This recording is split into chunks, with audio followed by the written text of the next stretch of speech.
The Emergencies Act inquiry got underway this week. Some are saying Prime Minister Justin Trudeau's decision to invoke the act during the Freedom Convoy was the wrong one and very risky for Trudeau. To discuss this in more detail is political reporter and Toronto Sun columnist Brian Lilly, who joins us once again from Toronto. Brian, what do you think? Was this risky business for our PM? I don't think so, because they've set the parameters of what the inquiry can look into. Now, there will be, uh, you know, what effectively amounts to opposing counsel. Each person will be quizzed by lawyers for the inquiry, trying to get to the bottom of this. Um, but the prime minister is good at evading questions. I can tell you that from experience, having questioned him many times. He knows how to speak without answering, how to say lots of words without saying anything. If commission counsel presses him, that could become interesting. How hard they're willing to press the sitting prime minister will be another matter. But the inquiry is also going to, we don't have dates for everyone yet, but they're going to be hearing from a good number of Trudeau cabinet ministers, including Public Safety Minister Marco Mendicino. I believe Bill Blair will be on there, Justice Minister David Lametti, and on it goes. So a good number of cabinet ministers. Tamara Leach, one of the organizers of the protest, will also be there. Pat King, it's disputed as to whether he was an organizer or wasn't, definitely in the early days. The documents would appear to show that he was involved. He will be testifying as well. So they're going to be hearing from all sides. Potentially it could be politically risky for both Justin Trudeau and for Pierre Poilievre, depending on how it goes, memories it brings back, information it brings out. It could embarrass the prime minister by showing there was no need to do this. Then again, we could get information we haven't seen before that shows Pierre Poilievre was too close to people he shouldn't have been hanging out with, if we get some kind of explosive revelation. At this point, we don't know. Brian, speaking of Pierre Poilievre, there was some controversy involving the Conservative leader, involving hashtags on his YouTube videos. It involves an alleged misogynist group that many people have never even heard of. The hashtag was MGTOW, or MGTO, or Men Going Their Own Way. Pierre Poilievre says he didn't know anything about it, and once he got wind of these hashtags, they were removed. It's a bit of an odd story for the Liberals to try and peg on him, but it makes sense from their point of view. I'd never heard of this hashtag before. I'd never heard of men going their own way. I actually know about YouTube hashtags and about coding and a bunch of stuff because I've been on the web a long time, and I'm a content creator who posts their own material quite often. I've been involved in building websites going back to the 90s when you had to write an HTML. So, I understand all of this. It's complex for a lot of people to get, but the reason the Liberals put this out, it's not to peel support away from Pierre Poilievre. It's to keep some of their supporters who might be looking to switch because they're upset with the cost of living. They don't like what's happened to their grocery bills, inflation. They're worried about their family's future. They want to make sure that those voters don't go over to Pierre Poilievre, who is putting forward solutions that they may like. And the main group is suburban women. So that's who this was aimed at.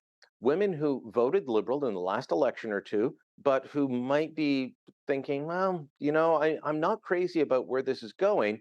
You've got Justin Trudeau and the Liberals saying, see, he's a sexist. Now, you can get into all the issues of, does the prime minister fit that description? All the things he's done, that's another story. All they're looking to do with this story about Pierre Poilievre is plant a seed of doubt among swing voters, the people who decide elections, to make them think twice about going over to Poilievre. I've heard from a lot of people who say, well, I'm a strong woman and I always vote conservative, or I'm this and I don't buy that. Okay, this story and this attempt to smear Poilievre was not aimed at those people.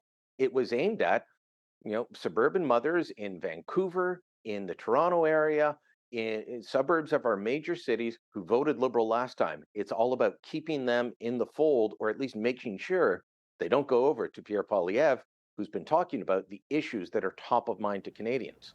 Now, Brian, some on social media are claiming that the hashtags were added to hundreds of Pierre Poilievre's videos all on the same day, October the 8th, the same day that another media outlet broke the story and reported on it.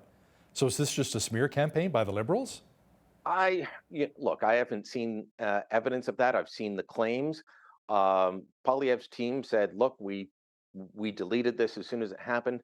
Their explanation was somebody added this in. They've been copying and pasting hashtags for years. They still have hashtag Rona Ambrose in there. Ambrose has been out of politics for a long time. That's a very plausible explanation for why that hashtag would have shown up there. But conspiracy theories start right away on the internet. As soon as somebody says one thing, the other side says another, tries to claim it's not true. Polyev took down the hashtags, apologized, and moved on. So I'm not going to sit there and say, well, no, it's obviously this. Now, you and I saw on Question Period as well how Polyev fought back when Trudeau demanded an apology. Yeah, it was not what Trudeau and the Liberals were expecting, nor I think most of the media. Polyev gave as good as he got. Look, he did say, I corrected this mistake. He admitted it was a mistake, but then he turned the tables on Justin Trudeau. And he said, I have no lessons to learn from you. And he raised issues of firing Jody Wilson-Raybould, Right. pushing women out of Parliament. People like Selena Cesar-Chavez, people like Jane Philpott, and of course Jody Wilson-Raybould as well.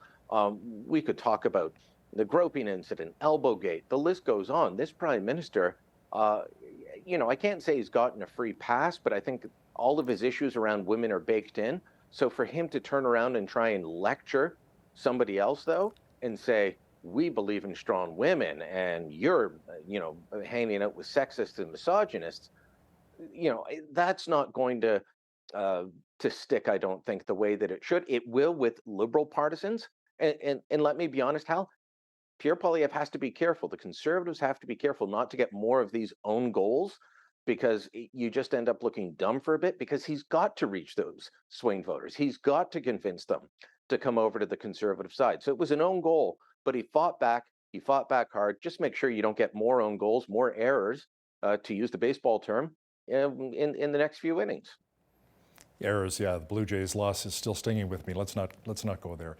Brian, a new Nanos poll says that more Canadians want Justin Trudeau as Prime Minister as opposed to Pierre Poilievre. Now, this surprised me. I don't know about you, but the poll also said that Canadians are not enthusiastic about either candidate.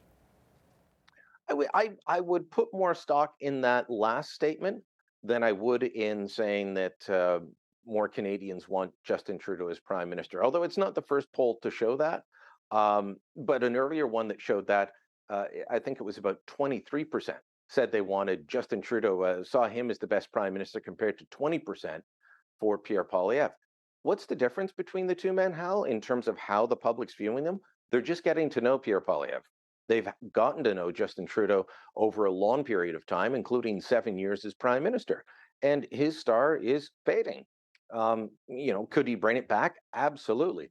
I think the comments that Brian Mulroney made in an interview recently, where he described his dinner with Pierre Poilievre, and he said, "Look, don't take Justin Trudeau lightly. The guy's a really good campaigner. You can't take him for granted." I think that's all wise. Justin Trudeau could fight back, could come back. But at this moment, his star is fading, and that's showing up in the polls.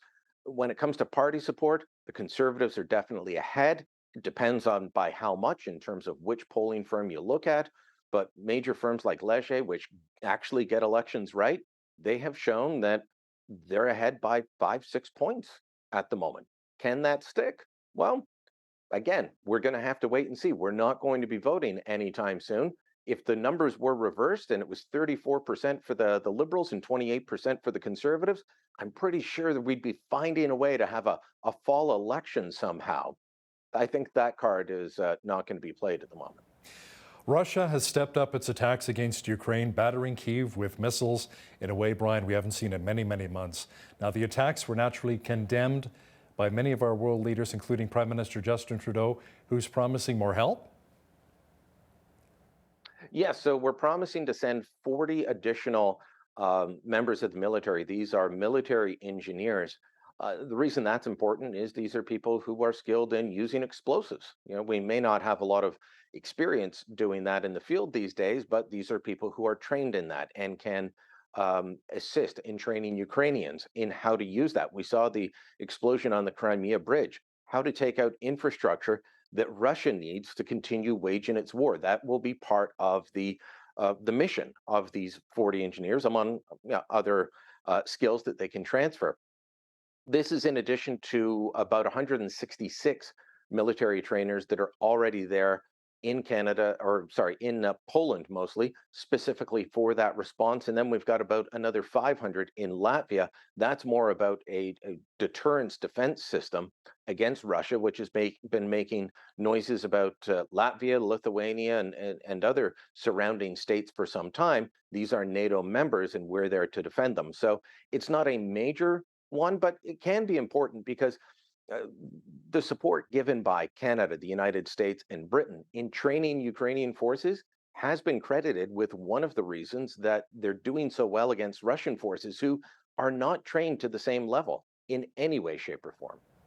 Brian, with Danielle Smith officially being sworn in as Alberta Premier, there's talk in central Canada about how she may upset the National Unity apple cart with her talk of Alberta invoking the Alberta Sovereignty Act. Brian, could Canada face a constitutional crisis? I don't think so, but perhaps a showdown. Look, we've got I'm going to depart ways from my Laurentian elite colleagues who, are trying to goad you guys into saying, let those Eastern people freeze in the dark again. They're all worried about this Alberta Sovereignty Act. They think that it is, the end of the country. Could there be problems with it? Sure, but we have to wait and see the text on the on the face of it. This is a move to say that Alberta wants to assert its rights under the Constitution. That's something that Quebec has been doing for a long time. Alberta as well. Look, I've covered the Supreme Court a long time. Provinces taking the federal government to court is a regular thing.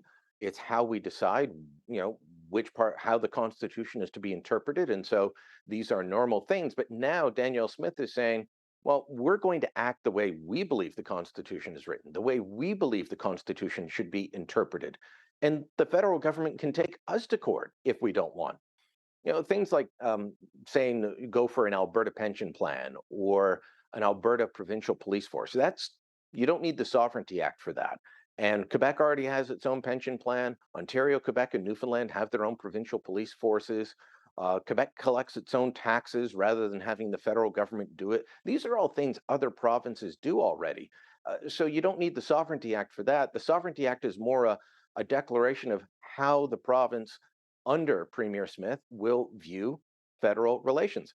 And under Justin Trudeau, the federal government has been trying to work its way into every aspect of provincial jurisdiction. They want a daycare program where they call the shots. They want national standards for long-term care. They want to call the shots on healthcare.